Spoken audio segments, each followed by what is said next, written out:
ദേശകാലവിഭാഗവിത്.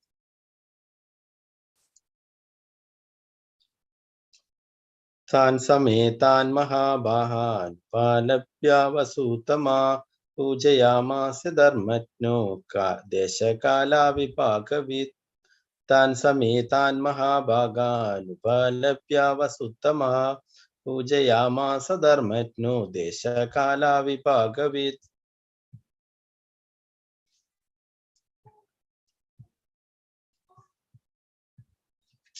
അപ്പൊ നമ്മൾ നേരത്തെ 8ാമത്തെ ശ്ലോകങ്ങളിൽ ശ്രീല പ്രഭുപാദരെ നമുക്ക് ഓരോ ആചാര്യന്മാരെ പറ്റിയിട്ടും വിശദമായിട്ട് പറഞ്ഞു തന്നിട്ടുണ്ടായിരുന്നു അല്ലെ.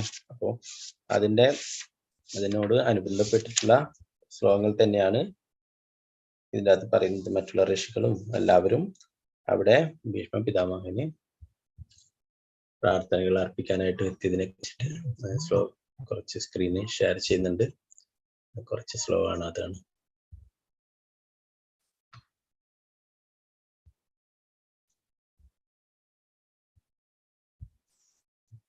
അതിന്റെ പദാനുപദാർത്ഥം വായിക്കാം, എന്നിട്ട് നിങ്ങൾക്ക് ശ്ലോകങ്ങൾ ചൊല്ലാം. താൻ അവരെല്ലാം സമേതാൻ ഒരുമിച്ച് കൂടി മഹാഭാഗൻ എല്ലാവരും മഹാപ്രബലർ ഉപലഭ്യ സ്വീകരിച്ച ശേഷം വസുത്തമ വസുക്കളിൽ ഉത്തമൻ അഥവാ ഭീഷ്മ ദേവൻ പൂജയാം ആസ സ്വാഗതം ചെയ്തു. ധർമ്മജ്ഞ ധർമ്മതത്വങ്ങൾ അറിയുന്നവൻ, ദേശം കാലം വിഭാഗവി കാലദേശങ്ങളുടെ സമയോജനങ്ങളെ കുറിച്ച് അറിയുന്നവൻ.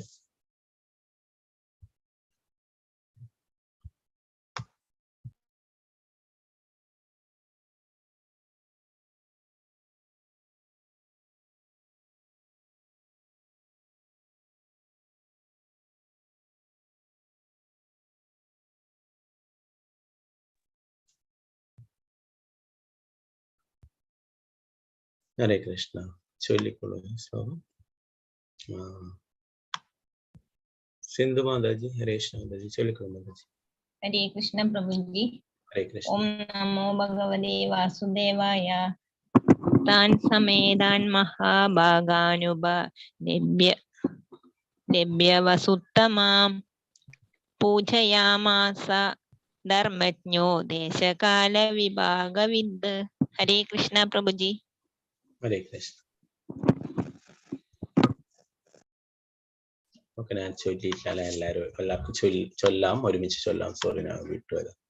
ഓക്കെ, നമുക്ക് എല്ലാവർക്കും ചൊല്ലാം. എല്ലാവരെയും അഡ്മിറ്റ് ചെയ്തിട്ടുണ്ട്. ഓം നമോ ഭഗവതേ വാസുദേവായ.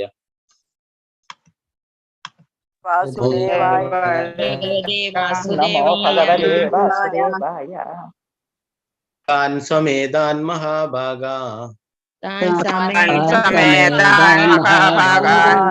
ഉപലഭ്യാവസുത്തമഃ പൂജയാമാസ ധർമ്മജ്ഞോ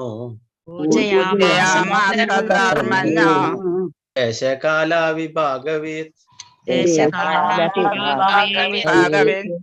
താൻ സമേതാൻ മഹാഭാഗാ ഉപലഭ്യാവസുത്തമഃ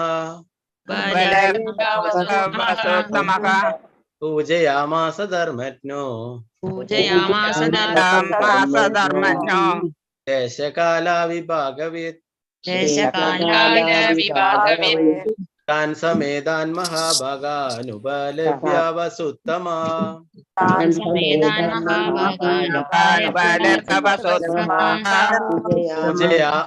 പൂജയാമാസ ധർമ്മജ്ഞോ ദേശകാലവിഭാഗവിത്.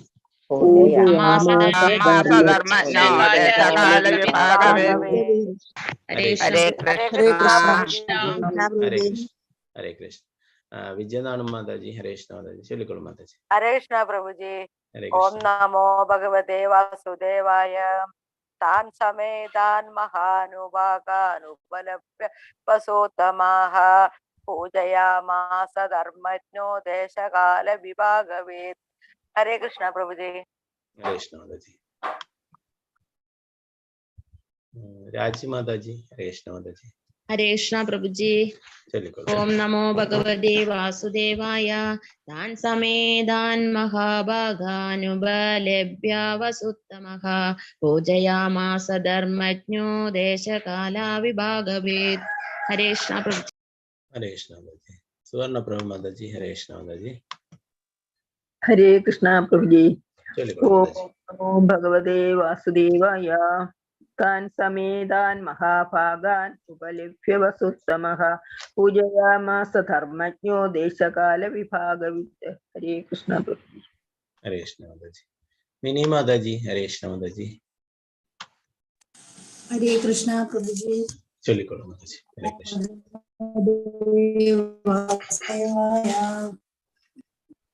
സമേതാൻ മഹാഭാഗാൻ ഉപലഭ്യ വസുത്തമഃ പൂജയാമാസ ധർമ്മജ്ഞോ ദേശകാല വിഭാഗവിത്. ഹരേ കൃഷ്ണ പ്രഭുജി. ഹരേ കൃഷ്ണ മാതാജി. ശാരദജി നമ്പൂതിരി മാതാജി. ഹരേ കൃഷ്ണ മാതാജി. ഹരേ കൃഷ്ണ പ്രഭുജി. ഹരേ കൃഷ്ണ മാതാജി. ചൊല്ലിക്കോളൂ മാതാജി. ഓം നമോ ഭഗവതേ വാസുദേവായ. താൻ സമേതാൻ മഹാഭാഗാനുപലഭ്യ വസുത്തമഃ പൂജയാമാസ ധർമ്മജ്ഞോ ദേശകാല വിഭാഗവിത്. ഹരേ കൃഷ്ണ. ഹരേ കൃഷ്ണ മാതാജി. ഹരേ കൃഷ്ണ. അപ്പൊ നമുക്ക് ഈ ശ്ലോകത്തിന്റെ പദാനുപദാർത്ഥം വിവർത്തനം ആവർത്തനം നോക്കാം. മറ്റുള്ളവർക്ക് അടുത്ത ശ്ലോകങ്ങൾ ചൊല്ലാം.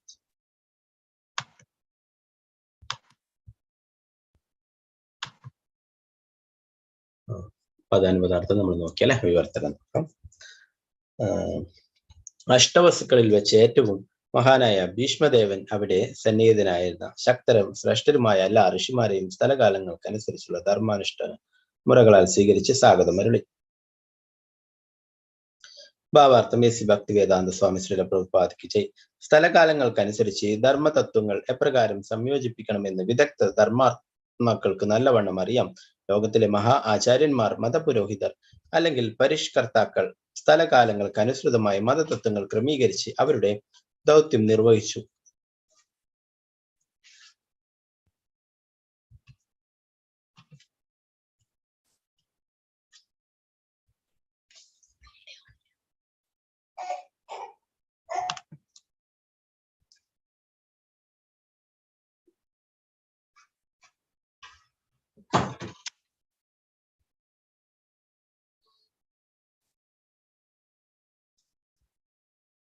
ലോകത്തിന്റെ വിവിധ ഭാഗങ്ങളിൽ വ്യത്യസ്തമായ പരിസ്ഥിതികളിലും കാലാവസ്ഥകളുമാണ് ഉള്ളത്.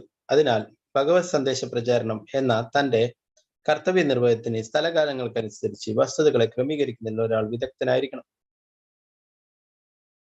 ഇത്തരത്തിലുള്ള ഭക്തിത സേവന നിഷ്ഠ പ്രചരിപ്പിക്കുന്ന 12 മഹത് പ്രമാണികരിൽ ഒരാളാണ് ഭീഷ്മദേവൻ. ആകയാൽ തന്റെ മരണശയ്യയ്ക്ക് സമീപം ഒത്തുചേർന്ന ലോകത്തിന്റെ നാനാഭാഗത്തുള്ള എല്ലാ ശക്തിമത്തായ ഋഷിമാരെയും അദ്ദേഹത്തിന് സ്വീകരിച്ച് സ്വാഗതമരുളാൻ കഴിഞ്ഞു. ഭവനത്തിലോ സാധാരണ ആരോഗ്യ അവസ്ഥയിലോ അല്ലാതിരുന്നതിനാൽ അപ്പോൾ അദ്ദേഹം അവരെ സ്വീകരിച്ച് സ്വാഗതമരുളാൻ ശാരീരികമായി കഴിവില്ലാത്തവനായിരുന്നു. എന്നാൽ ശരിയായ ചിന്താഗതിയിലുള്ള പ്രവർത്തനങ്ങളിൽ തികച്ചും യോഗ്യനായിരുന്നതിനാൽ ഹൃദയംഗമായ ചേഷ്ടകളിലൂടെ അവരും മധുരമായി സംസാരിക്കാൻ അദ്ദേഹത്തിന് സാധിച്ചുവെന്ന് മാത്രമല്ല എല്ലാവരും ഉചിതമാം വിധം സ്വീകരിക്കപ്പെടുകയും ചെയ്തു. ശാരീരിക പ്രവർത്തനം, മനസ്സ്, വാക്ക് എന്നിവയാൽ ഒരാൾക്ക് സ്വകർത്തവ്യ നിർവഹണത്തിന് സാധ്യമാകുന്നു.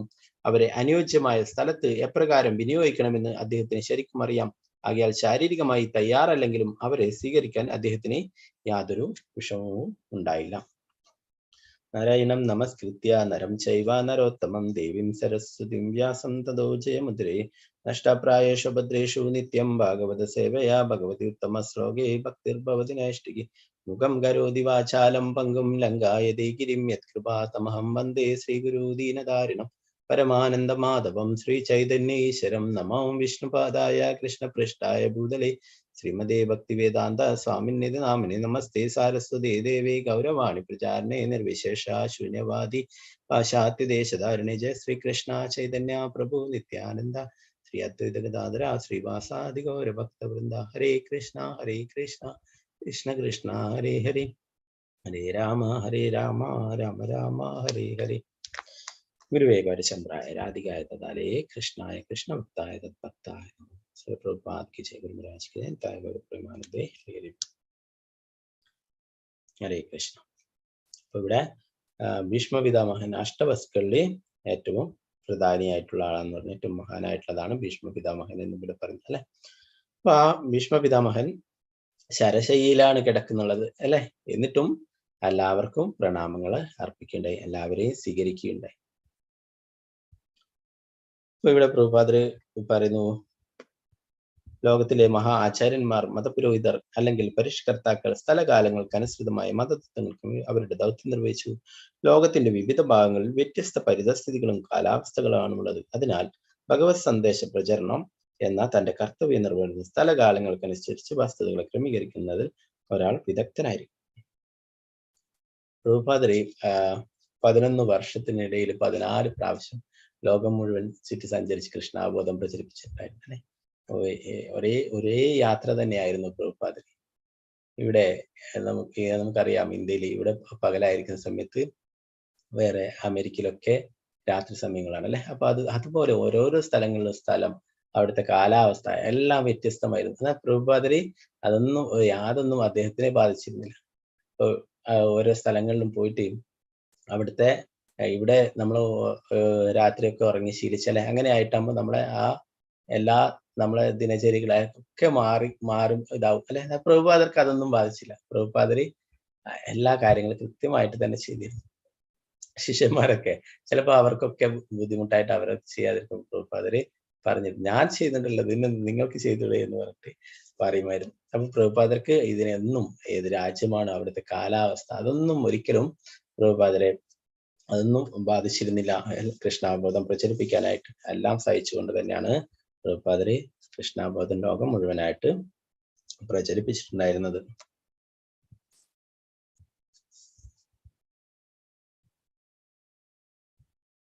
ഇപ്പൊ ഇവിടെ പറയുന്നു, ഭവനത്തിലോ സാധാരണ ആരോഗ്യ അവസ്ഥയിലോ അല്ലാതിരുന്നതിനാൽ ഇപ്പോൾ അദ്ദേഹം അവരെ സ്വീകരിച്ച് സ്വാഗതമരുടാൻ ശാരീരികമായി കഴിവില്ലാത്തവനായിരുന്നു. എന്നാൽ ശരിയായ ചിന്താരീതിയിലുള്ള പ്രവർത്തനങ്ങൾ തികച്ചും യോഗ്യനായിരുന്നതിനാൽ ഹൃദയംഗമായ ചേഷ്ടകളിലൂടെ മധുരമായി സംസാരിക്കുവാൻ അദ്ദേഹത്തിന് സാധിച്ചുവെന്നുമല്ല, എല്ലാവരും ഉചിതമാം വിധം സ്വീകരിക്കപ്പെടും. ശാരീരിക പ്രവർത്തനം, മനസ്സ്, വാക്ക് എന്നിവയാൽ ഒരാൾക്ക് സ്വകർത്തവ്യ നിർവഹണത്തിന് സാധ്യമാകുന്നു. അവരെ അനുയോജ്യമായ സ്ഥലത്ത് എപ്രകാരം വിനിയോഗിക്കണമെന്ന് അദ്ദേഹത്തിന് ശരിക്കും അറിയാം. ആകയാൽ ശാരീരികമായി തയ്യാറല്ലെങ്കിലും അവരെ സ്വീകരിക്കാൻ അദ്ദേഹത്തിന് യാതൊരു വിഷമവും ഉണ്ടാകും അല്ലെ. എത്രയോ അസ്ത്രങ്ങളുടെ മുകളിലാണ് ഭീഷ്മ പിതാമഹൻ കിടക്കുന്നത് അല്ലെ, ശരശയ്യയിലാണ് കിടക്കുന്നത്. നമുക്കൊരു ചെറിയ ഒരു മുട്ടുസൂചിയോ ഒരു പിന്നോ കാലിലൊക്കെ തറച്ചു കഴിഞ്ഞാൽ തന്നെ നമ്മൾ ഒരു ചെറിയ മുള്ള എന്തെങ്കിലും കൊണ്ടുകഴിഞ്ഞാൽ തന്നെ നമ്മൾ ആകെ അസ്വസ്ഥയാവും അല്ലെ. പിന്നെ അതന്നെ ശ്രദ്ധിച്ചുകൊണ്ടേയിരിക്കും അല്ലെ. ഭീഷ്മ പിതാമഹന്റെ ശരീരം മുഴുവൻ അസ്ത്രങ്ങളാണ്. അവിടെ നമ്മൾ സാധാരണ നല്ലൊരു മെത്തയിൽ കിടക്കുന്ന പോലെ അവിടെ ഭീഷ്മ പിതാമഹൻ കിടക്കുകയാണ് അല്ലെ. അപ്പൊ എന്നാലും അദ്ദേഹത്തിന് അതൊന്നും ഒരു വിഷമമായിട്ട് തോന്നിയില്ല. വന്നിട്ടുള്ള എല്ലാവരെയും സ്വീകരിക്കുകയുണ്ടായി. 10ാമത്തെ ശ്ലോകം നമുക്ക് നോക്കാം.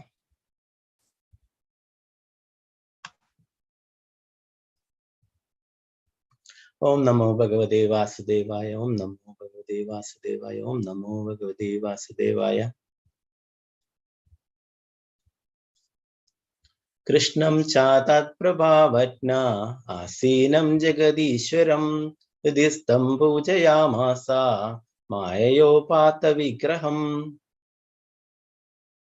കൃഷ്ണം ചാതത്പ്രഭാവജ്ഞ ആസീനം ജഗദീശ്വരം ഹൃദിസ്ഥം പൂജയാമാസ മായയോപാത വിഗ്രഹം. കൃഷ്ണം ച തത്പ്രഭാവജ്ഞാസീനം ജഗദീശ്വരം ഹൃദിസ്ഥം പൂജയാമാസ മായയോപാത വിഗ്രഹം. ഹരേ കൃഷ്ണ. നേരത്തെ ചൊല്ലാൻ ബാക്കിയുള്ളവര് ചൊല്ലിക്കൊള്ളു. ശാരദ നായർ മാതാജി. ഹരേ കൃഷ്ണ മാതാജി. ഹരേ കൃഷ്ണ പ്രഭു. ചൊല്ലിക്കൊള്ളു. ഓം നമോ ഭഗവതേ വാസുദേവായ. അധ്യായം 9 ശ്ലോകം 10. കൃഷ്ണം ച തത്പ്രഭാവജ്ഞ ആസീനം ജഗദീശ്വരം ഹൃദിസ്ഥം പൂജയാമാസ മായോപാത വിഗ്രഹം. ഹരേ കൃഷ്ണ പ്രഭു. ഹരേ കൃഷ്ണ മാതാജി. ബിനി മാതാജി. ഹരേ കൃഷ്ണ മാതാജി. ഹരേ കൃഷ്ണ. ചൊല്ലിക്കൊള്ളു. ഓം നമോ ഭഗവതേ വാസുദേവായ. കൃഷ്ണം ച തത്പ്രഭാവജ്ഞ ആസീനം ജഗദീശ്വരം ഹൃദിസ്ഥം പൂജയാമാസ മായയോപാത വിഗ്രഹം. ഹരേ കൃഷ്ണ. ഹരേ കൃഷ്ണ മാതാജി. രാമചന്ദ്ര പ്രഭു. ഹരേ കൃഷ്ണ പ്രഭു. ചൊല്ലിക്കൊള്ളു. വാസുദേവായ. കൃഷ്ണം ച തത്പ്രഭാവജ്ഞ ആസീനം ജഗദീശ്വരം ഹൃദിസ്ഥം പൂജയാമാസ മായയോപാത വിഗ്രഹം. ഹരേ കൃഷ്ണ. हरे कृष्ण वत्सला ഷജി മാതാജി ഹരേ കൃഷ്ണ മാതാജി अनम्यूट ചെയ്തോളൂ മാതാജി हरे कृष्ण प्रभु जी। चलिए ओम नमो भगवते वासुदेवाय। कृष्णं च भावया आसीनं जगदीश्वरं हृदिस्थं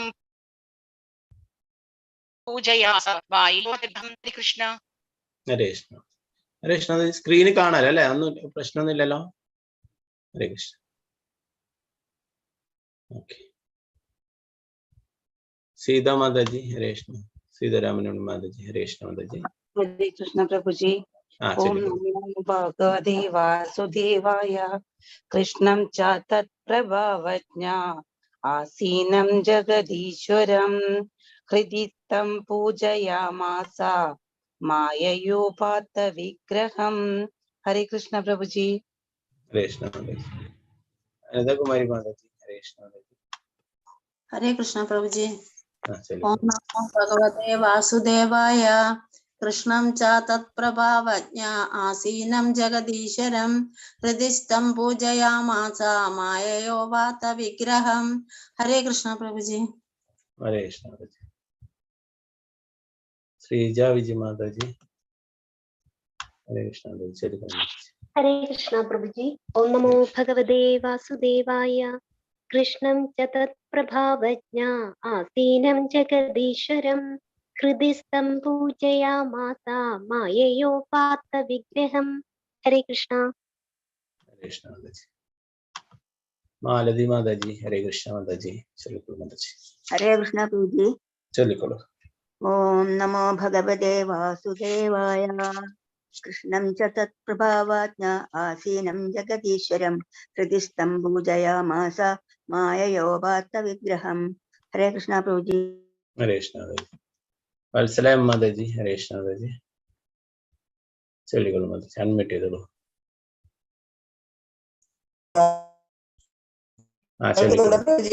കേൾക്കാം ചൊല്ലിക്കോളൂ മാതാജി ഹരേ കൃഷ്ണ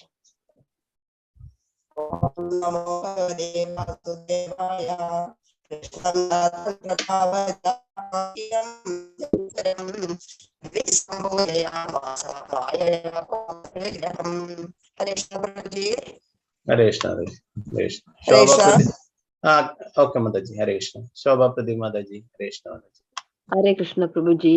चलिए ओम नमो भगवते वासुदेवाय। कृष्णं च तत्प्रभावज्ञ आसीनं जगदीश्वरं हृदिस्थं पूजयामास माययोपात विग्रह। हरे कृष्ण हरे कृष्ण सदी देवी अम्मा माताजी हरे कृष्ण माताजी चलिए माताजी हरे कृष्ण प्रभु जी। हाँ चलिए हरे कृष्ण प्रभु जी।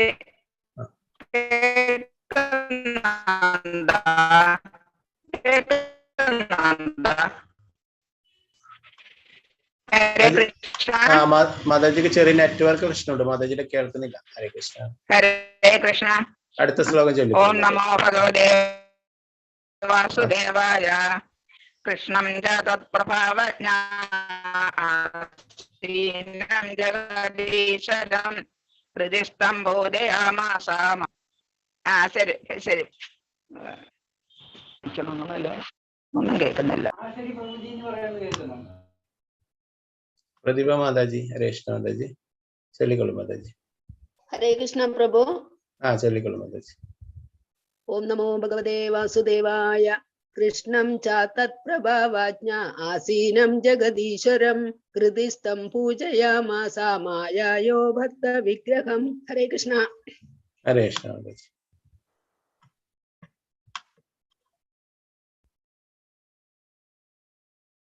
सुनीता जयराज माताजी हरे कृष्ण माताजी हरे कृष्ण प्रभु जी। चलिए ओम नमो भगवते वासुदेवाय। कृष्णं च तत्प्रभावज्ञा आसीनं जगदीश्वरं हृदिस्थं पूजयामास मायायोपात विग्रहं। मायायोपात विग्रहं। हरे कृष्ण प्रभु जी। हरे कृष्ण भारती अम्मा माताजी हरे कृष्ण माताजी ഹരേ കൃഷ്ണ പ്രഭുജി. ചൊല്ലിക്കൊള്ളു. ഓം നമോ ഭഗവതേ വാസുദേവായ. കൃഷ്ണം ച പ്രഭാവജ്ഞ ആസീനം ജഗദീശ്വരം ഹൃദിസ്ഥം പൂജയാമാസ മായയോ വാർത്ത വിഗ്രഹം. ഹരേ കൃഷ്ണ പ്രഭുജി. ഹരേ കൃഷ്ണ. അപ്പൊ നമുക്ക് ഈ ശ്ലോകത്തിന്റെ പദാനുപദാർത്ഥം വിവർത്തനം ഭാവാർത്ഥം നോക്കാം.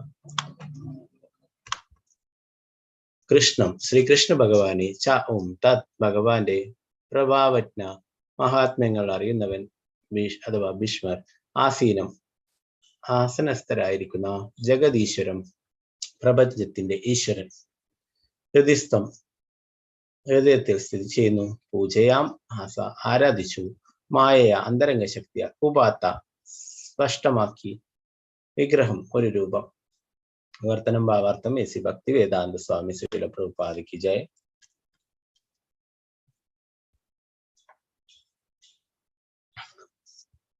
ശ്രീകൃഷ്ണ ഭഗവാൻ സർവ ജീവജാലങ്ങളുടെയും ഹൃദയത്തിൽ നിവസിക്കുന്നുണ്ടെങ്കിലും തന്റെ സർവാതിശയവും ആത്മജ്ഞാനപരവും അതീന്ദ്രിയവുമായ സ്വരൂപം സ്വന്തം അന്തരംഗ ശക്തിയാൽ ഭക്തർക്ക് പ്രത്യക്ഷമാകുന്നു. അതേ ശ്രീകൃഷ്ണ ഭഗവാൻ ഭീഷ്മദേവന്റെ സമീപം ഉപവിഷ്ടനാകുകയും ഭീഷ്മദേവനെ ഭഗവത് മഹാത്മ്യങ്ങൾ പൂർണ്ണമായും അറിയാവുന്നതിനാൽ അദ്ദേഹം ഭഗവാനെ യഥോചിതം ആരാധിക്കുകയും ചെയ്തു. ഭാവാർത്ഥം ശ്രീല പ്രഭുപാദിക്ക് ജയ്. ഏകകാലത്ത് എല്ലായിടങ്ങളിലും സാന്നിധ്യം അരുളിക്കൊണ്ട് ഭഗവാൻ തന്റെ അനന്തശക്തി പ്രദർശിപ്പിച്ചു. തന്റെ നിത്യധാമമായ ഗോലോക വൃന്ദാവനത്തിൽ സദാ സന്നിഹിതനായിരുന്നുവെങ്കിൽ തന്നെയും ഭഗവാൻ ശ്രീകൃഷ്ണൻ ഏവരുടെയും ഹൃദയത്തിൽ അദൃശ്യമായ ഓരോ അണുവിൽ പോലും സ്ഥിതി ചെയ്യുന്നു. തന്റെ അനശ്വരമായ അതീന്ദ്രിയ സ്വരൂപം ഭൗതിക ലോകത്തിൽ പ്രത്യക്ഷമാകുമ്പോൾ അത് സാധ്യമാകുന്നത് ഭഗവാന്റെ അന്തരംഗ ശക്തിയിലാകുന്നു. ഭഗവാനെ അനുയോജ്യമായ രീതിയിൽ ആരാധിച്ച ശ്രീ ഭീഷ്മദേവനി ഈ സർവസത്യങ്ങളും പൂർണ്ണമായും അറിയാവുന്നതാണ്. ശ്രീപ്രഭുപാദിക്ക് ജയ. നമ്മൾ ഭഗവത്ഗീതയിൽ പഠിച്ചു അല്ലെ, എല്ലാവരുടെ ഹൃദയത്തിലും ഭഗവാൻ വസിക്കുന്നുണ്ട്. സർവസ്യ ചാഹം ഹൃദയ സന്നിവിഷ്ടു. എല്ലാവരുടെയും അല്ലെ. ചില ആൾക്കാരുടെ കാരണം എന്താണ്, മൃഗങ്ങളും അവർക്കൊന്നുമില്ല, മനുഷ്യരിൽ മാത്രമേ ആത്മാവുള്ളൂ, അവര് മാത്രമേ പരമാത്മാവുള്ളൂ, ഭഗവാൻ വസിക്കുന്നത് അല്ലെ. എല്ലാവരിലുമാണ് അല്ലെ. സമീപാംശോ ജീവ ലോക ജീവ ഭൂത സനാതന ഭഗവാൻ എല്ലാ എന്റെ അംശമാണ് അല്ലെ. അപ്പോ എല്ലാവരും ഭഗവാന്റെ അംശമാണ് അല്ലെ. എല്ലാവരുടെ ഹൃദയത്തിലും ഭഗവാൻ പരമാത്മാവായിട്ട് വസിക്കുന്നുണ്ട്. അപ്പോ ഇവിടെ പറയുന്നു, ശ്രീകൃഷ്ണ ഭഗവാൻ സർവ്വജീവജാലങ്ങളുടെ ഹൃദയത്തിൽ നിവസിക്കുന്നുണ്ടെങ്കിലും തന്റെ സർവാതിശയും ആത്മജ്ഞാനപരവും അതീന്ദ്രിയമായ സ്വരൂപം സ്വന്തം അന്തരംഗ ശക്തിയാൽ ഭക്തർക്ക് പ്രത്യക്ഷമാകുന്നു. അതേ ശ്രീകൃഷ്ണ ഭഗവാൻ ഭീഷ്മദേവന്റെ സമീപം ഉപവിഷ്ടനാകുകയും ഭീഷ്മദേവനെ ഭഗവത് മഹാത്മ്യങ്ങൾ പൂർണ്ണമായും അറിയാവുന്നതിനാൽ അദ്ദേഹം ഭഗവാനെ യഥോചിതം ആരാധിക്കുകയും ചെയ്തു അല്ലെ. നമ്മൾ ഇനി കുറച്ച് ശ്ലോകങ്ങൾ കഴിഞ്ഞാൽ ഭീഷ്മ പിതാമഹന്റെ പ്രാർത്ഥനകൾ പഠിക്കുന്നത്, ഭഗവാനെ ഭീഷ്മ പിതാമഹൻ പ്രാർത്ഥനകൾ അർപ്പിക്കുന്നതിനെ കുറിച്ചിട്ട്. അതുപോലെ തന്നെ ഭീഷ്മ പിതാമഹൻ ഭഗവാനെ സ്തുതിച്ചിട്ടുള്ളതാണ് വിഷ്ണു സഹസ്രനാമം അല്ലെ. വിഷ്ണു സഹസ്രനാമം എല്ലാവരും ചൊല്ലുന്ന അത് ഭീഷ്മ പിതാമഹൻ ഭഗവാനെ സ്തുതിച്ചുകൊണ്ട് ചൊല്ലിയിട്ടുള്ള സ്തുതിയാണ്. ഇപ്പോൾ നമ്മൾ ഭഗവത്ഗീതയിലൊക്കെ പഠിച്ചു അല്ലെ, ഭഗവാൻ എന്ന രൂപത്തിൽ 2 കൈകളുള്ള ശ്യാമസുന്ദര രൂപത്തിലാണ് ഭക്തന്മാരൊക്കെ ഭഗവാനെ ആരാധിക്കുന്നത് അല്ലെ. ബ്രഹ്മസംഹിതയിൽ തന്നെ ബ്രഹ്മാവ് പറയുന്നു, ബ്രഹ്മാഞ്ചന ചുരിത ഭക്തി വിലോചനേന സന്ത സദൈവ ഹൃദയേഷു വിലോകിയൻ യം ശ്യാമസുന്ദരം അചിന്യ ഗുണസ്വരൂപം ഗോവിന്ദമാത് പുരുഷം തമഹം ഭജ. ഭക്തന്മാരുടെ ഹൃദയത്തില് ഭഗവാൻ ശ്യാമസുന്ദര രൂപത്തിൽ വസിക്കുന്നു അല്ലെ. യോഗികളൊക്കെ അനേക വർഷങ്ങളൊക്കെ തപസ് ചെയ്യുന്നു ഭഗവാന്റെ ദർശനം അല്ലെ. ആ ഭഗവാന്റെ പരിശുദ്ധ ഭക്തന്മാരുടെ കൂടെ എപ്പോഴും ഭഗവാൻ ഉണ്ട് അല്ലെ. അതുപോലെ തന്നെ ഇവിടെ ഭീഷ്മ പിതാമഹൻ ഭഗവാന്റെ പരിശുദ്ധ ഭക്തനാണ്. പക്ഷം ദുര്യോധന്റെ പക്ഷമായെങ്കിലും ഭഗവാന്റെ പരിശുദ്ധ ഭക്തനാണ്. അതുകൊണ്ട് തന്നെ ഭഗവാൻ അവിടെ ആ ശരീരം ഇനി ഉപേക്ഷിക്കുകയാണ് ഭീഷ്മ പിതാമഹൻ അല്ലെ. ആ അവസരത്തിൽ ഭഗവാന്റെ സാന്നിധ്യമുണ്ട്. ഭഗവാനെ എല്ലാ പ്രാർത്ഥനകളും അർപ്പിച്ചു. ഭഗവാന്റെ എല്ലാ കാരുണ്യവും അദ്ദേഹത്തിന് ലഭിച്ചു. അതൊക്കെ നമ്മൾ ഇനി വരുന്ന ഭാഗങ്ങളിൽ കൂടുതലായിട്ട് പഠിക്കും. 11ാമത്തെ ശ്ലോകം നമുക്ക് നോക്കാം.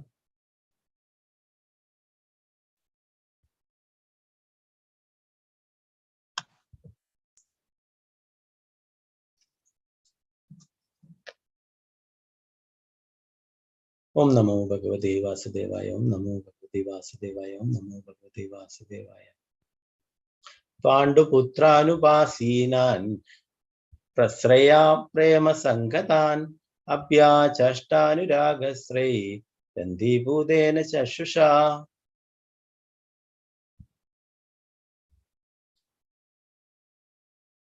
പാണ്ഡു മഹാരാജാവ് യുധിഷ്ഠിരന്റെയും അദ്ദേഹത്തിന്റെ ഭ്രാതാക്കളുടെയും മരിച്ചുപോയ പിതാവ്, പുത്രന്മാരുടെ ഉപാസീനൻ സമീപം മൗനമായി ഉപവിഷ്ടനായി പ്രശ്രയ മറികടന്ന് പ്രേമ സ്നേഹവികാരത്തിൽ സംഗതാൻ സഞ്ചയിക്കിയാൽ അഭ്യചേഷ്ട അനുമോദിച്ചു അനുരാഗ വികാരപരമായി അശ്രീ ആനന്ദ നിർവര്യ അശ്രുക്കളാൽ അന്തിഭൂതേന ആവേശം പൂണ്ട് ചക്ഷുഷ അദ്ദേഹത്തിന്റെ നയനങ്ങളെ വിവർത്തനം ഭാവാർത്ഥം എസ് ഭക്തി വേദാന്ത സ്വാമി പ്രഭുപാദിക്ക്. മരണാസന്നനായ പിതാമഹന്റെ സമീപം സ്നേഹാധിക്യത്തോടെ പാണ്ഡുപുത്രർ മൗനമായി ഉപവിഷ്ടരായി. ഇത് കണ്ട് ഭീഷ്മർ വികാരാധീനനായി അവരെ അനുമോദിച്ചു. ആനന്ദ നിർഭര്യത്താലും കാരുണ്യത്താലും അദ്ദേഹത്തിന്റെ നയനങ്ങളിൽ ആനന്ദാശ്രുക്കൾ നിറഞ്ഞു. ഭാവാർത്ഥം ശ്രീല പ്രഭുപാദിക്ക് ജയ്. മഹാരാജാവ് പാണ്ഡു മൃത്യുവിന് ഇരയായപ്പോൾ അദ്ദേഹത്തിന്റെ പുത്രന്മാരെല്ലാം ചെറിയ ബാലന്മായിരുന്നു. ആകയാൽ സ്വാഭാവികമായും അവർ രാജകുടുംബത്തിലെ അഗ്രജനായ അംഗത്തിന്റെ മേൽനോട്ടത്തിൽ വിശേഷിച്ചും ഭീഷ്മദേവന്റെ സംരക്ഷണത്തിന് കീഴിൽ വാത്സല്യത്തോടെ വളർന്നു.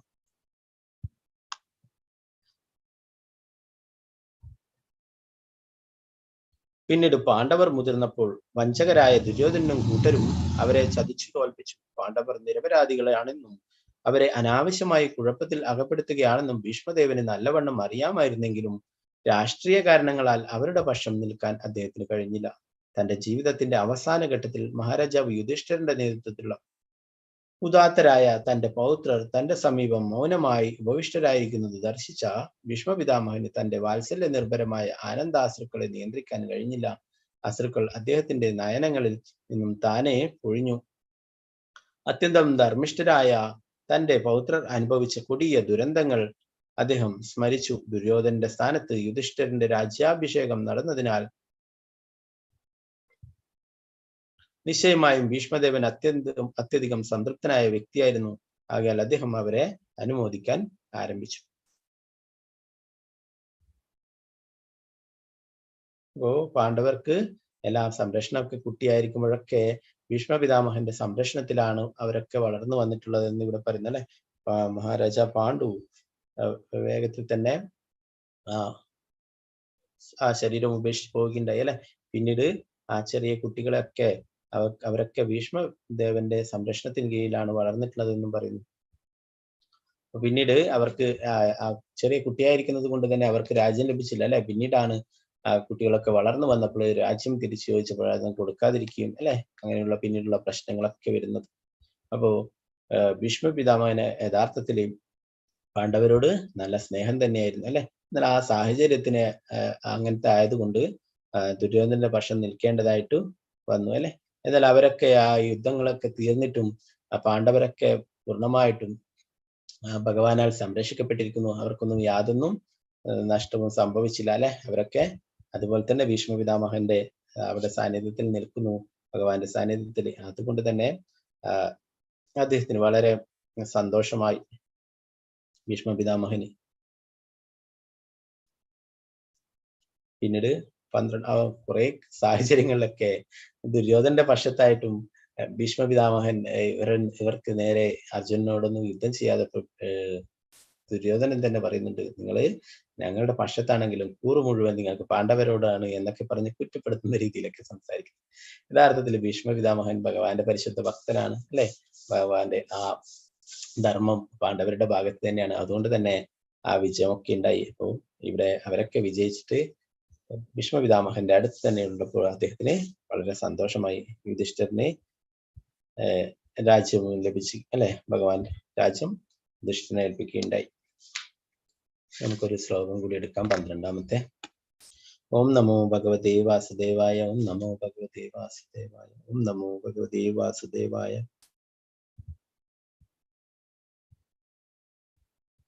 അഹോ കഷ്ടമഹോ അന്യായം യദ്യം ധർമ്മനന്ദന ജീവിതും നാർഹത ക്ലിഷ്ടം വിപ്രധർമാച്യുതാശ്രയഃ അഹോ കഷ്ടമഹോ അന്യായം യദ്യം ധർമ്മനന്ദന ജീവിതും നാർഹത ക്ലിഷ്ടം വിപ്രധർമാച്യുതാശ്രയഃ അഹോ കഷ്ടമഹോ അന്യായം യദ്യം ധർമ്മനന്ദനഃ ജീവിതും നാർഹത ക്ലിഷ്ടം വിപ്രധർമാച്യുതാശ്രയഃ അഹോ കഷ്ടമഹോ അന്യായം യദ്യം ധർമ്മനന്ദന ജീവിതും നാർഹത ക്ലിഷ്ടം വിപ്രധർമാച്യുതാശ്രയഃ. അഹോ വിലപിക്കുന്നു, കഷ്ടം, എന്ത് ഭയാനകമായ ദുരിതങ്ങളാണ്. അഹോ ഓ അന്യായം, എന്ത് ഘോരമായ അനീതിയാണ്. യത് തന്നിമിത്തം യുയും ശ്രേഷ്ഠ ആത്മാക്കളായ നിങ്ങളെല്ലാവരും ധർമ്മനന്ദനഃ ധർമ്മരൂപം പൂണ്ട നന്ദനന്മാരാകുന്നു, ധർമ്മപുത്രന്മാരാകുന്നു. ജീവിതം ജീവനോടെ ഇരിക്കാനായി ഒരിക്കലും അർഹിക്കുന്ന ക്ലിഷ്ടം വ്യത വിപ്ര ബ്രാഹ്മണർ ധർമ്മനിഷ്ഠ അച്യുത ഭഗവാൻ ആശ്രയ സംരക്ഷിക്കപ്പെടുകയാൽ. വർത്തനം ഭാവാർത്ഥം. എസി ഭക്തി വേദാന്ത സ്വാമി ശ്രീല പ്രഭുപാദിക്ക് ജയ്. ഭീഷ്മദേവൻ വിലപിച്ചു, ഓ എന്ത് ഭയാനകങ്ങളായ ദുരിതങ്ങളും ഘോരമായ അനീതിയുമാണ് പരിശുദ്ധാത്മാക്കളും ധർമ്മിഷ്ഠരുമായ നിങ്ങൾക്ക് അനുഭവിക്കേണ്ടി വന്നത്. അത്തരം കൊടിയ ദുരിതങ്ങൾ ജീവിച്ചിരിക്കുവാൻ നിങ്ങൾക്ക് സാധ്യമാകുമായിരുന്നില്ല. എന്നാൽ ബ്രാഹ്മണരാലും ഭഗവാനാലും ധർമ്മത്താലും നിങ്ങൾ സംരക്ഷിക്കപ്പെട്ടു. ഭാവാർത്ഥം. ശ്രീല പ്രഭുപാദിക്ക് ജയ്. കുരുക്ഷേത്ര യുദ്ധത്തിലെ അതിഭയങ്കരവും വിപുലവുമായ കൂട്ടക്കുരുതിയിൽ മഹാരാജാവ് യുധിഷ്ഠിരൻ ഉത്കണ്ഠാകുലനെന്ന് ഗ്രഹിച്ച ഭീഷ്മദേവൻ ആദ്യമായി തന്നെ മഹാരാജാവ് യുധിഷ്ഠിരന് അനുഭവിക്കേണ്ടി വന്ന കഷ്ടങ്ങളെ കുറിച്ച് സംസാരിച്ചു. അദ്ദേഹം വിഷമതകളിൽ തള്ളപ്പെട്ടത് അനീതിയാലാണ്. എന്നാൽ കുരുക്ഷേത്ര യുദ്ധം നടത്തപ്പെട്ടത് ഈ അനീതിക്കെതിരായിട്ടാണ്. ആകയാൽ വിപുലമായ കൂട്ടക്കൊലയിൽ അദ്ദേഹം പശ്ചാത്തപിക്കേണ്ടതില്ല. ബ്രാഹ്മണരാലും ഭഗവാനാലും ധർമ്മതത്വങ്ങളാലും അവർ സംരക്ഷിക്കപ്പെട്ടിരുന്നുവെന്ന് പ്രത്യേകം ചൂണ്ടിക്കാട്ടുവാൻ അദ്ദേഹം ആഗ്രഹിച്ചു. ഈ 3 പ്രധാന വിഷയങ്ങളാൽ സംരക്ഷിക്കപ്പെടുന്നിടത്തോളം കാലം അവർക്ക് നിരാശപ്പെടേണ്ടതായിട്ടില്ല. അപ്രകാരം മഹാരാജാവ് യുധിഷ്ഠിരൻ വിഷണ്ണതയെ അകറ്റിക്കളയാൻ ഭീഷ്മദേവൻ പ്രചോദനം നൽകി. ഉത്തമ വിശ്വാസത്തോടു കൂടിയ യോഗ്യരായ ബ്രാഹ്മണരാലും വൈഷ്ണവരാലും നയിക്കപ്പെടുകയും ധർമ്മതത്വങ്ങൾ കർശനമായി അനുഷ്ഠിക്കുകയും ചെയ്ത് ഭഗവദേച്ഛയുമായി പരിപൂർണമായി സഹകരിക്കുന്നിടത്തോളം കാലം ജീവിത സാഹചര്യങ്ങൾ എന്തു തന്നെയായാലും ഒരാൾ നൈരാശ്യപ്പെടുന്നതിന് യാതൊരു കാരണവുമില്ല. പ്രാമാണിക പരമ്പരയിലെ ഒരാൾ എന്ന നിലയിൽ ഈ കേന്ദ്ര ആശയത്തെ പാണ്ഡവരോട് എടുത്തു പറയാൻ ഭീഷ്മദേവൻ ആഗ്രഹിച്ചു. നേരത്തെ നമ്മള് ശ്രീല പ്രഭുപാദിക്ക് ചെയ്യും. നമ്മൾ നേരത്തെ പറഞ്ഞു അല്ലെ, യുധിഷ്ഠിര മഹാരാജാവിനെ സമാധാനിപ്പിക്കാനായിട്ട് അവിടെ ഉള്ള ആർക്കും, വ്യാസദേവനോ മറ്റുള്ള ഋഷിമാർക്കോ ആർക്കും തന്നെ സാധിച്ചില്ല അല്ലെ. ഭഗവാനും ആഗ്രഹിച്ചു. ഭീഷ്മ പിതാമഹൻ, ഭഗവാന്റെ പരിശുദ്ധമായിട്ടുള്ള ഭക്തനായ ഭീഷ്മ പിതാമഹന്റെ വാക്കുകളാൽ യുധിഷ്ഠിര മഹാരാജാവ് വിഷമങ്ങളൊക്കെ മാറ്റി സന്തോഷത്തിലാവണമെന്ന് ഭഗവാൻ ആഗ്രഹിച്ചു അല്ലെ. ഭഗവാന്റെ പരിശുദ്ധ ഭക്തന്മാരെ ഉയർത്തിക്കൊണ്ടുവരുന്ന ഭഗവാൻ അങ്ങനെയുള്ള കാര്യങ്ങളാണ് അല്ലെ. അപ്പോ അദ്ദേഹം ആഗ്രഹിച്ചു ഭീഷ്മ പിതാമഹൻ, നേരത്തെ പറഞ്ഞാൽ ഭീഷ്മ പിതാമഹന്മാരാണ് കുട്ടിക്കാലത്ത് തന്നെ അവരെയൊക്കെ സംരക്ഷിച്ചിരുന്നത് അല്ലെ. ഭീഷ്മ പിതാമഹന് അവരോട് ഇപ്പോഴും സ്നേഹമുണ്ട് അല്ലെ. അതുകൊണ്ട് തന്നെ പറയുന്നു, നിങ്ങൾക്ക് എത്രയെത്ര അപകടങ്ങളാണ് സംഭവിച്ചിട്ടുള്ളത് അല്ലെ. നമ്മൾ നേരത്തെ തന്നെ പഠിച്ചിരുന്നു. കുന്തി മഹാറാണി അതിനെ കുറിച്ചിട്ട് പറയുന്നുണ്ടായിരുന്നു. അനേകം അപകടങ്ങൾ ഉണ്ടായി അല്ലെ. എത്രയോ അപ്പോഴൊക്കെ ആരാണ്? ഭഗവാനാണ് സംരക്ഷിച്ചിട്ടുണ്ടായിരുന്നത് എന്ന് നമ്മൾ നേരത്തെ പഠിച്ചിട്ടുണ്ടായിരുന്നു. വിഷാൻ മഹാത്മീ പുരുഷാദ ദർശന അസസഭയാ വനവാസ കൃച്ഛത മൃദേനേക മഹാരഥ സ്ത്രതു ദ്രൗണിസ്തൃതശാസ്മഹരേ വിരശ്യതേ അല്ലെ. കുന്തിമാറാണി നേരത്തെ പറഞ്ഞു, എന്റെ എത്രയും പ്രിയപ്പെട്ട കൃഷ്ണ, വിഷമയമായ മധുരപലഹാരങ്ങളിൽ നിന്നും, മഹാഗ്നിയിൽ നിന്നും, നരഭോജികളിൽ നിന്നും, ദുർവൃത്തമായ സഭയിൽ നിന്നും, വനവാസ കാലഘട്ടത്തിൽ ഉണ്ടായിരുന്ന വിഷമതകളിൽ നിന്നും, മഹാരഥന്മാർ യുദ്ധം ചെയ്ത പോർക്കളത്തിൽ നിന്നും അങ്ങ് ഞങ്ങളെ സംരക്ഷിച്ചു. ഇപ്പോൾ അശ്വത്ഥമാവിന്റെ വിനാശകരമായ ഹസ്തത്തിൽ നിന്നും ഞങ്ങളെ സംരക്ഷിച്ചു. എത്രയോ അപകടങ്ങള് അവർക്കുണ്ടായിരുന്നു അല്ലെ. അപ്പോ അവര് ധർമ്മത്തിന്റെ പക്ഷത്ത് തന്നെയായിരുന്നു അല്ലെ. അവരെ നീതിക്ക് വേണ്ടിയിട്ടായിരുന്നു യുദ്ധങ്ങളൊക്കെ ചെയ്തിട്ടുള്ളത്. അപ്പോ അതുകൊണ്ട് അതൊരിക്കലും പാപമാവില്ല എന്ന് ഇവിടെ ഭീഷ്മ പിതാമഹൻ തന്നെ പറഞ്ഞു കൊടുക്കുകയാണ്. കുരുക്ഷേത്ര യുദ്ധത്തിലെ അതിഭയങ്കരവും വിപുലമായ കൂട്ടക്കുരുതിയിൽ മഹാരാജാവ് യുധിഷ്ഠിരൻ ഉൾക്കൊണ്ടാകുമെന്ന് ഗ്രഹിച്ച ഭീഷ്മദേവൻ ആദ്യമായി തന്നെ മഹാരാജാവ് യുധിഷ്ഠിരനെ അനുഭവിക്കേണ്ടി വന്ന കഷ്ടതകളെ കുറിച്ച് സംസാരിച്ചു. അദ്ദേഹം വിഷമങ്ങളിൽ തള്ളപ്പെടുന്നത് അനീതിയിലാണ്. എന്നാൽ കുരുക്ഷേത്ര യുദ്ധം നടത്തപ്പെട്ടത് ഈ അനീതിക്കെതിരെയാണ്. ആകയാൽ വിപുലമായ കൂട്ടക്കൊലയിൽ അദ്ദേഹം പശ്ചാത്തപിക്കേണ്ടതില്ല. ഭഗവാന്റെ നിർദ്ദേശം അനുസരിച്ചിട്ടാണ് യുദ്ധം ചെയ്തിട്ടുള്ളത്. പലരും പറയും, എന്തിനാണ് ഇത്രയും വലിയൊരു യുദ്ധം അനിവാര്യമായിട്ട് വന്നത്, എന്തിനാണ് അതിങ്ങനെ ചെയ്യിച്ചത് ഭഗവാൻ എന്നൊക്കെ അല്ലെ. ഭഗവാൻ ഒരു ദൂതനായിട്ട് അല്ലെ, പരമദിവ്യോത്തമ പുരുഷനായിരിക്കുന്ന ശ്രീകൃഷ്ണ ഭഗവാൻ, എല്ലാ ദേവന്മാരുടെ അധിപന്റെ അല്ലെ, മാതൃഹി ദേവാന എന്ന് പറയുന്ന എല്ലാ ദേവന്മാരുടെ അധിപനായിട്ടുള്ള ആ ഭഗവാൻ ഒരു ദൂതനായിട്ട് അവരുടെ ധൃതരാഷ്ട്ര കൊട്ടാരത്തിൽ പോയിട്ട് ചർച്ചക്കായിട്ട് പറയുകയുണ്ടായി അല്ലെ, നിങ്ങൾ ഈ യുദ്ധം ഒഴിവാക്കി പാണ്ഡവർക്ക് പകുതി രാജ്യമെങ്കിലും കൊടുക്കുക എന്ന് പറഞ്ഞു അല്ലെ. പകുതി സാധ്യമല്ല, എന്നാൽ ഒരു 5 പട്ടണങ്ങളെങ്കിലും അതിനും സാധ്യമല്ല, എന്നാൽ ഒരു 5 ഗ്രാമങ്ങൾ കൊടുക്കും അതിനും സാധ്യമല്ല അല്ലെ, എന്നാൽ 1 ഗ്രാമങ്ങൾ കൊടുക്കും അതിനും സാധ്യമല്ല, എന്നാൽ ഒരു 5 വീട് വെക്കാനുള്ള സ്ഥലം അതുമല്ല, എന്നാൽ ഒരു കുടിൽ വെക്കാനുള്ള സ്ഥലം അതുപോലും കൊടുക്കില്ല, ഒരു സൂചി കുത്താനുള്ള സ്ഥലം പോലും കൊടുക്കില്ല എന്നാണ് ദുര്യോധനും കൂട്ടരും പറഞ്ഞിട്ടുണ്ടായിരുന്നു. അപ്പൊ അതിന്റെ ഫലമായിട്ടാണ് യുദ്ധം വന്നിട്ടുണ്ടായിരുന്നത് അല്ലെ. പകുതി രാജ്യം കൊടുത്തിട്ട് യുദ്ധമൊക്കെ ഒഴിവാക്കരുത്. എന്നാൽ ഭഗവാന്റെ ഇച്ഛക്കനുസരിച്ചിട്ട് മാത്രമേ എല്ലാം നടക്കൂ. ഇങ്ങനെ ഒരു യുദ്ധം ഉണ്ടായില്ലെങ്കിൽ നമുക്കൊക്കെ എവിടെ നിന്നാണ് ഈ ഭഗവത്ഗീതയൊക്കെ പഠിക്കാനായിട്ട് സാധിക്കും അല്ലെ. അപ്പോ അതുകൊണ്ട് എല്ലാം ഭഗവാന്റെ ഇച്ഛ അനുസരിച്ചിട്ട് മാത്രമേ നടക്കുള്ളൂ അല്ലെ. അപ്പോ ഇവിടെ യുദ്ധം നടന്നിട്ടുള്ളത് ഭഗവാന്റെ സേവനമായിട്ടാണ്. നമ്മൾ നേരത്തെ ഭഗവത്ഗീതയൊക്കെ പഠിക്കും അല്ലെ, ഭഗവാന് വേണ്ടിയിട്ട് സേവനം ചെയ്ത് ഭഗവാന്റെ നിർദ്ദേശപ്രകാരമാണ് യുദ്ധം ചെയ്തിട്ടുള്ളതെന്ന് നമ്മൾ നേരത്തെ പഠിച്ചു അല്ലെ. അപ്പൊ അതുകൊണ്ട് അതൊരിക്കലും ഒരു പാപമായിട്ട് വരുന്നില്ല.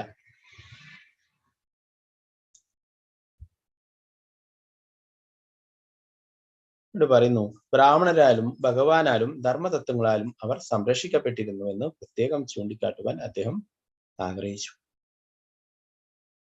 ബ്രാഹ്മണരും ഗോക്കളൊക്കെ ഭഗവാന് പ്രിയപ്പെട്ടതാണെന്ന് നേരത്തെ പറഞ്ഞു അല്ലെ. അവര് പാണ്ഡവർ അവർക്കൊക്കെ എല്ലാ ആദരവും നൽകിയിരുന്നു, എല്ലാ തരത്തിലും അവരൊക്കെ ബഹുമാനിച്ചിരുന്നു. അപ്പോ ബ്രാഹ്മണരാലും പിന്നെ ഭഗവാനാലും ധർമ്മതത്വങ്ങളാലും അല്ലെ, ധർമ്മത്തിന് വേണ്ടിയിട്ടാണ് യുദ്ധം ചെയ്യുന്നത്. ധർമ്മ സംരക്ഷിക്കാൻ വേണ്ടിയിട്ട് നമ്മൾ നേരത്തെ പഠിച്ചു അല്ലെ. ധർമ്മങ്ങള് സംരക്ഷിക്കാനും അധർമ്മികളൊക്കെ ഇല്ലാതാക്കാനായിട്ടാണ് ഭഗവാൻ അവതരിക്കുന്നത്. അപ്പൊ ഭഗവാന്റെ സേവ തന്നെയാണ് അവരും ചെയ്തിട്ടുള്ളത്, പാണ്ഡവരും ചെയ്തിട്ടുള്ളത് അല്ലെ. ധർമ്മം പുനഃസ്ഥാപിക്കാൻ വേണ്ടിയിട്ടാണ് ഇങ്ങനെ ഒരു യുദ്ധം ചെയ്തിട്ടുള്ളത്. ഈ 3 പ്രധാന വിഷയങ്ങളിൽ സംരക്ഷിക്കപ്പെടുന്നിടത്തോളം കാലം അവർക്ക് നിരാശപ്പെടേണ്ടതായിട്ടുള്ള അപ്രകാരം മഹാരാജാവ് യുധിഷ്ഠിരന്റെ വിഷ്ണുതയെ അകറ്റാൻ ഭീഷ്മദേവൻ പ്രചോദനം നൽകി. ഉത്തമ വിശ്വാസത്തോടു കൂടിയ യോഗ്യരായ ബ്രാഹ്മണരാലും വൈഷ്ണവരാലും നയിക്കപ്പെടുകയും ധർമ്മതത്വങ്ങൾ കർശനമായി അനുഷ്ഠിക്കുകയും ചെയ്ത് ഭഗവത് ഏച്ഛയുമായി പരിപൂർണമായി സഹകരിക്കുന്നിടത്തോളം കാലം ജീവിത സാഹചര്യങ്ങൾ എന്തു തന്നെയായാലും ഒരാൾ നൈരാശ്യപ്പെടുന്നതിന് യാതൊരു കാരണവുമില്ല. പ്രഭുപാദരുടെ പ്രത്യേകിച്ച് പറയുന്നു, നമ്മളെ പോലെയുള്ള ആൾക്കാർക്ക് നമുക്കൊക്കെ ചെറിയ ചെറിയ എന്തെങ്കിലും പ്രശ്നങ്ങൾ വരുമ്പോൾ നമ്മൾ ആകെ അപ്സെറ്റ് ആവും അല്ലെ. പ്രഭുപാദരുടെ പറയുന്നു, ഉത്തമ വിശ്വാസത്തോടു കൂടിയ യോഗ്യരായ ബ്രാഹ്മണരാലും വൈഷ്ണവരാലും നയിക്കപ്പെടുകയും ധർമ്മതത്വങ്ങൾ കർശനമായി അനുഷ്ഠിക്കുകയും ചെയ്ത് ഭഗവത് ഇച്ഛയുമായി പരിപൂർണമായി സഹകരിക്കുന്നിടത്തോളം കാലം ജീവിത സാഹചര്യങ്ങൾ എന്തു തന്നെയായാലും ഒരാൾ നൈരാശ്യപ്പെടുന്നതിന് യാതൊരു കാരണവുമില്ല. പ്രാമാണിക പരമ്പരയിലെ ഒരാൾ എന്ന നിലയിൽ കേന്ദ്ര ആശയത്തെ പാണ്ഡവരോട് എടുത്തു പറയാൻ ഭീഷ്മദേവൻ ആഗ്രഹിച്ചു. അപ്പോ എല്ലാ തരത്തിലും നമ്മൾ തീർച്ചയായിട്ടും ഭഗവാന്റെ നാമം ജപിച്ച് ഭക്തി സേവനങ്ങളെ പ്രവർത്തനങ്ങൾ ചെയ്യുകയും ഗുരുവിന്റെ നിർദ്ദേശങ്ങളൊക്കെ അനുസരിക്കുകയും ചെയ്യുകയാണെങ്കിൽ തീർച്ചയായിട്ടും എല്ലാ അപകടങ്ങളിൽ നിന്നും ഭഗവാനും ഗുരുവൊക്കെ നമ്മളെ സംരക്ഷിക്കണം. ആ വിശ്വാസം നമുക്ക് ഉണ്ടായിരിക്കണം. ഹരേ കൃഷ്ണ കൃഷ്ണ കൃഷ്ണ ഹരേ ഹരേ, ഹരേ രാമ രാമ രാമ ഹരേ ഹരേ. ശ്രീ പ്രഭുപാദ് की जय, ഗ്രന്ഥരായ ശ്രീമദ് ഭാഗവതം की जय.